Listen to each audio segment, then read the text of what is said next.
প্রশ্ন, কোন অপরাধে শশীভূষণের কারাবাস হয়? কারাবাসের অবসানে শশীভূষণ কোথায় আশ্রয় পায়? উত্তর, শশীভূষণ স্বল্পভাষী এবং অন্তর্মুখী হলেও অন্যায়ের প্রতিবাদ করা তার চরিত্রের আর একটি বৈশিষ্ট্য।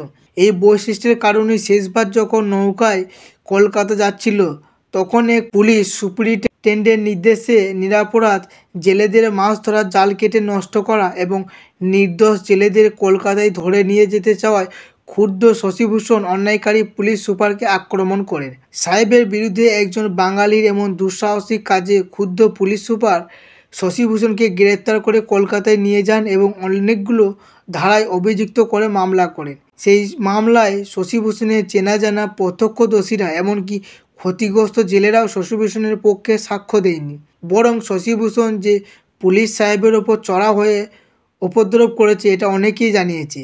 তাতেই শশীভূষণের বিরুদ্ধে অভিযোগগুলি প্রমাণিত হয়, আর তাতেই শশীভূষণের 5 বছরের জেল হয়। জেল বা কারাবাসের অবসানে শশীভূষণ বিধবা গিরিবালার গৃহে আশ্রয় পায়।